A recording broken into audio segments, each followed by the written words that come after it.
Co byś zrobił, wiedząc, że wybuchnie wojna? Jak byś zareagował? W tym filmie opowiem Państwu o zaniedbaniach autorytetów w kwestii narastających konfliktów, rozrostu zła, a także wybuchu wojny, która toczy się obecnie. Ta sytuacja w moim życiu trwa od około 5 lat, plus minus. W 2018 roku w swojej książce Miasto dusz zdefiniowałem zagadnienie unde malum, skąd zło. Wykazałem, do czego służy zło, dlaczego niewykorzystane w procesie kulturowego postępu wróci w postaci wojny. Nie są to jakieś tam przepowiednie, tylko rzeczowa analiza problemu. O tym problemie teraz nie będę opowiadał, bo na kanale jest cała masa filmów, które o tym traktują. Są podlinkowane także w opisie, a jeden pojawił się na karcie u góry ekranu. Zobacz te filmy, a przynajmniej jeden. Dowiesz się, czy warto ufać temu, co mówię. W międzyczasie pisałem do wielu autorytetów, ludzi kultury, sztuki, nauki, mediów z prośbą o zajęcie się problemem, zdając sobie sprawę z czającego się na horyzoncie zagrożenia wskutek rozpoznania mechanizmu zła. Liczyłem na to, by sprawę nagłośnić i wypromować najpełniej ludzką ideę, która potrafi radzić sobie z własnymi problemami, by do wojny nie doprowadzać.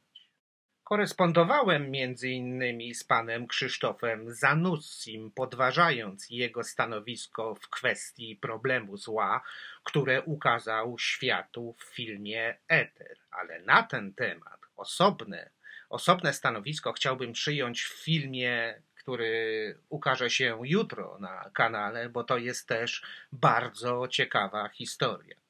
Pisałem do telewizji, do prasy, do radia, nawet do pana Sekielskiego, który kręci filmy o pedofilach. Ja chciałem zwrócić uwagę pana Sekielskiego, skąd się w ogóle pedofile biorą, skąd się biorą mordercy, skąd powstają zbrodnie na świecie, dlaczego wybuchają wojny, ale odpowiedzi żadnej nie otrzymałem. Nazywany byłem za to wariatem, bardzo często, głupkiem, nihilistą, że nic nie mówię, anarchistą, schizofrenikiem. To się pojawiało najczęściej, nawet ostatnio narcyzem i oszołomem, że ja jestem oszołomem. To było na krótko przed rozpętaniem się tego piekielnego konfliktu, gdzie przecież giną ludzie. Dostawałem dziesiątki przeróżnych maili z obelgami, inwektywami, kalumniami. Sprawa nie ruszyła z miejsca. Narobiłem sobie za to wrogów. Brałem także udział w konkursie Fundacji na Rzecz Myślenia na esej filozoficzny. Zgłosiłem esej Niebyt, który jest rozwinięciem poprzedniej książki Miasto dusz. Książkę można kupić w księgarni internetowej. Liczyłem, że specjaliści od myślenia, ludzie, którzy cedzą filozoficzne credo, spojrzą na cały obraz tej sprawy z odpowiednim podejściem, że tak to ujmę. Ale okazało się, że specjaliści od myślenia wyrazili się tak samo nieprzychylnie względem mojej pracy jak poprzednicy, nazywając mnie, kim?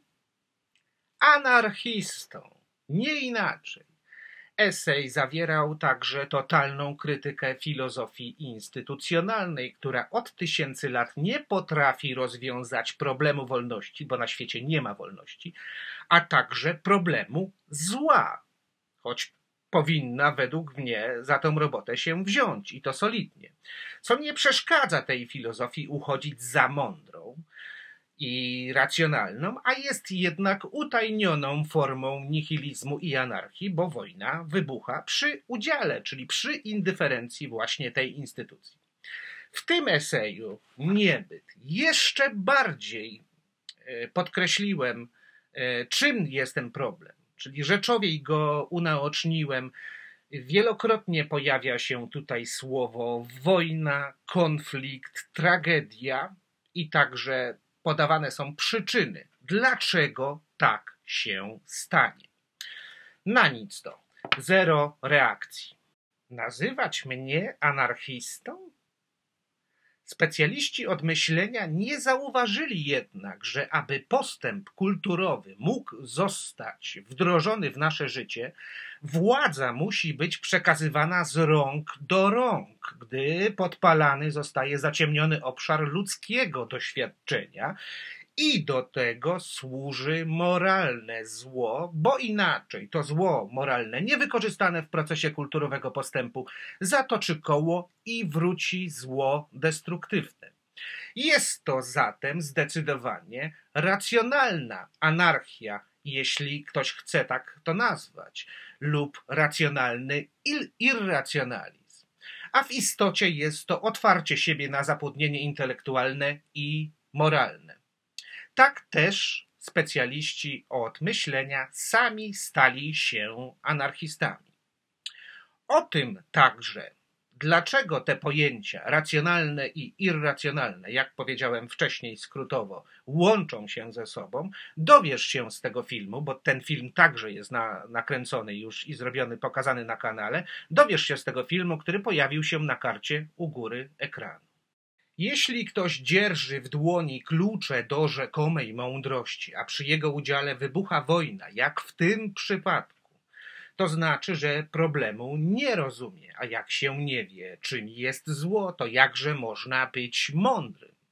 Instytucja jest utajnioną, jak powiedziałem wcześniej, formą nihilizmu i anarchii, promującą jedynie ludzi, którzy jej nie zagrażają, jej własnych interesów, co zresztą powiedział przed śmiercią profesor Wolniewicz, że jest ideowo bezpłodna, oraz profesor Wodziński, że instytucja jest martwa. Ale nikt tego problemu na poważnie nie bierze. Liczy się za to władza.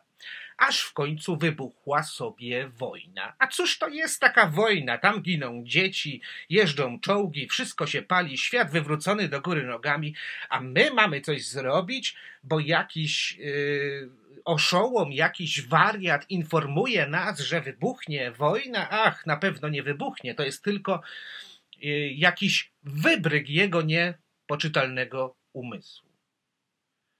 Nikt nic nie zrobił. Choć ja walczyłem na długo przed wybuchem tej wojny. W międzyczasie udało mi się wydać książkę po angielsku, książkę Unde Malum, której jeszcze od wydawcy nie otrzymałem, bo to jest sprawa świeża. Mówię sobie, no wreszcie sukces, jakieś poparcie i to sukces tym bardziej większy, że w klasycznym modelu wydawniczym, bo czym jest self-publishing.